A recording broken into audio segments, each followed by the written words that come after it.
मंडला में Gondwana student union विद्यार्थियों के समर्थन में उतर आई है। सोमवार को प्रधानमंत्री कॉलेज ऑफ एक्सीलेंस शासकीय रानी दुर्गावती महाविद्यालय पर गोंडवाना स्टूडेंट्स यूनियन ने प्रदर्शन किया और मुख्यमंत्री के नाम ज्ञापन सौंपा, जिसमें कॉलेज की व्यवस्था सुधारने के साथ ही एलएलबी पाठ्यक्रम फिर से शुरू करने की मांग की गई।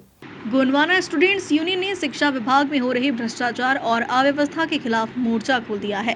सोमवार को गोंडवाना स्टूडेंट्स यूनियन के पदाधिकारियों के साथ बड़ी संख्या में कार्यकर्ता संगठन का झंडा लेकर रैली के रूप में प्रधानमंत्री कॉलेज ऑफ एक्सीलेंस शासकीय रानी दुर्गावती महाविद्यालय पहुंचे, जहां उन्होंने अपनी मांगों को लेकर प्रदर्शन किया। तत्पश्चात गोंडवाना स्टूडेंट्स यूनियन ने मुख्यमंत्री डॉक्टर मोहन यादव और उच्च शिक्षा मंत्री इंदर सिंह परमार के नाम का ज्ञापन सौंपा, जिसमें प्रधानमंत्री कॉलेज ऑफ एक्सीलेंस शासकीय रानी दुर्गावती महाविद्यालय में एलएलबी और पत्रकारिता जैसे पाठ्यक्रम शुरू करने, फैकल्टी की भर्ती, कॉलेज की साफ सफाई, पानी और बेंच जैसी बुनियादी सुविधाएं सहित 16 मांगों के निराकरण की मांग की। साथ ही 15 दिनों के भीतर मांग पूरी नहीं होने पर बड़ा आंदोलन करने की चेतावनी दी है। बाइट। फिलहाल देखना होगा कि गोंडवाना स्टूडेंट्स यूनियन की चेतावनी के बाद जल्द पाठ्यक्रम शुरू होता है या फिर विद्यार्थियों को अभी और इंतजार करना पड़ेगा। प्रताप सिंह कुलस्ते, गोंडवाना स्टूडेंट यूनियन राष्ट्रीय संचालक। और ये जो आज का जो धरना प्रदर्शन है, कॉलेज की जो निम्न मांगे थी, जैसे कि एलएलबी पाठ्यक्रम जो है यहाँ पर संचालित था, लेकिन यदा कदा जो है यहाँ पर प्रशासन की लापरवाही है या फिर कॉलेज प्रशासन की लापरवाही है, उस वजह से जो है ये पाठ्यक्रम को यहाँ पर जो है संचालित होने के बावजूद बंद कर दिया गया था। उसको चालू कराने के लिए और बहुत सारी जो ऐसी लापरवाही है, जैसे फैकल्टी की कमी, यहाँ पर पानी की व्यवस्था नहीं होने के कारण, जन भागीदारी में हमारे लोगों के हिस्सा ना होने के कारण, ये सब व्यवस्थाओं की लगातार देखते हुए जो है आज का ये धरना आंदोलन हुआ था। कॉलेज प्रशासन से ये बोला गया है कि लास्ट राउंड जो है, अभी इसके बाद ये 3rd राउंड चल रहा है, इसके बाद जो राउंड होने वाला है सीएलसी राउंड तक एलएलबी के पाठ्यक्रम चालू हो जाएगा, एडमिशन चालू होंगे। अगर नहीं होता है तो इससे बड़ा आंदोलन जो है मंडला के बीच शहर में चिलमन चौक में मैं बता देना चाहता हूँ मीडिया के माध्यम से, यहाँ के प्रशासन, शासन को, सभी को, जब नेता मंत्री सभी को कहना चाहता हूँ कि आने वाले समय में अगर 15 दिन के अंदर पाठ्यक्रम चालू नहीं होता है तो मैं बता दे रहा हूँ पूरा शहर को जाम कर दूंगा मैं। क्योंकि आज जो एलएलबी सत्र था, जो लॉ विधि जो पाठ्यक्रम था, उसको बंद कर दिया गया बार काउंसलिंग के द्वारा। ये इसलिए हुआ क्योंकि जो कॉलेज का प्रशासन है, वो कॉलेज प्रशासन बार काउंसलिंग के जो नियम है उसको पूरी तरह से लागू करने में असमर्थ रहे। जैसे आपका जो लॉ फैकल्टी है, उसके लिए बाकायदा अलग से लॉ का लाइब्रेरी होनी चाहिए, वो कुछ भी नहीं है यहाँ पे।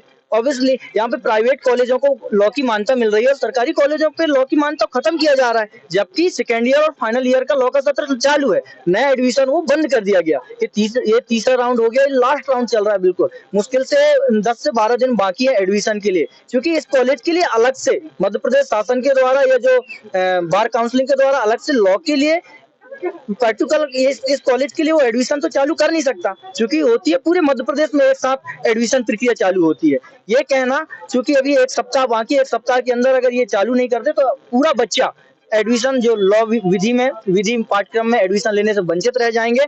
और चूंकि हम इसलिए यहाँ पे गोंडवाना स्टूडेंट यूनियन के द्वारा, मैंने यहाँ पे कॉलेज में अपना महत्वपूर्ण 5 साल दिया है, एमएससी मैंने यहीं से किया हुआ है, इसलिए गोंडवाना स्टूडेंट यूनियन के द्वारा ये रखा गया कि यहाँ पे जो इनका पाठ्यक्रम में लापरवाही के कारण हमने एक दिवसीय आंदोलन रखते हैं। और चूंकि महत्वपूर्ण विषय जो जनभागीदारी है, जनभागीदारी जो अध्यक्ष है वो आरएसएस या बीजेपी के लोगों को कहीं बाहर के जिले से आकर यहाँ पे आके मरा दिया जाता है। उनको कुछ भी नहीं मालूम कि वास्तविकता क्या है, कॉलेज में क्या है, यहाँ का क्षेत्र की वास्तविक स्थिति क्या है। हम लोग मांग करते प्रशासन से, जिला प्रशासन से, कि हमारा जो जनभागीदारी का अध्यक्ष हो प्रॉपर्ली, क्योंकि जो एलएलबी है वो जनभागीदारी संचालित होती है इस महाविद्यालय में, इसलिए जनभागीदारी का महत्वपूर्ण जो रोल होता है। और वे सबसे ज्यादा गलती कॉलेज प्रशासन का, जनभागीदारी के अध्यक्ष का। ये हम चाहते हैं कि यहीं का किसी व्यक्ति को जनभागीदारी का, और उनमें से ये छात्रों को सदस्य बनाया जाए ना मीटिंगों में, क्योंकि मीटिंग होती है कि आप निर्णय लिया जाता है, कुछ भी नहीं मालूम।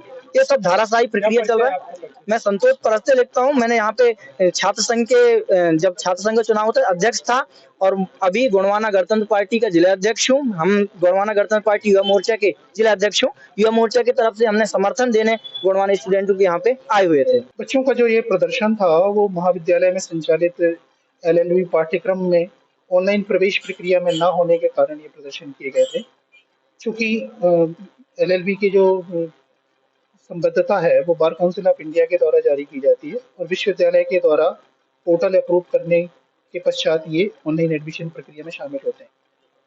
लास्ट मंथ जब ऑनलाइन प्रवेश की प्रक्रिया चल रही थी, हमने यहाँ संचालित सभी पाठ्यक्रमों के लिए अपने कोर्स जो है वो विश्वविद्यालय को अप्रूवल के लिए प्रेषित किए थे, और विश्वविद्यालय के द्वारा लॉ पाठ्यक्रम को छोड़कर बाकी कोर्सेज में अप्रूवल दिया गया था। कुछ टेक्निकलिटीज थी जिसके चलते हाई कोर्ट के कुछ डायरेक्शंस थे, इसको लेके वो कुछ क्लैरिफिकेशन चाह रहे थे, जिसके चलते एडमिशन रुके हुए थे। इस दिशा में बार काउंसिल ऑफ इंडिया से पुराने वर्षों के लिए जो हमारी ऑलरेडी फीस पेड है, आगे की भी फीस पेड है, पूरे डॉक्यूमेंटेशन हमारे सबमिट हैं। चूँकि वो उनके न आने के कारण वो उसको टेक्निकली मान रहे थे कि वो चीज़ें आ जाएँ, उसके बाद हम इसे आगे कैरी करेंगे।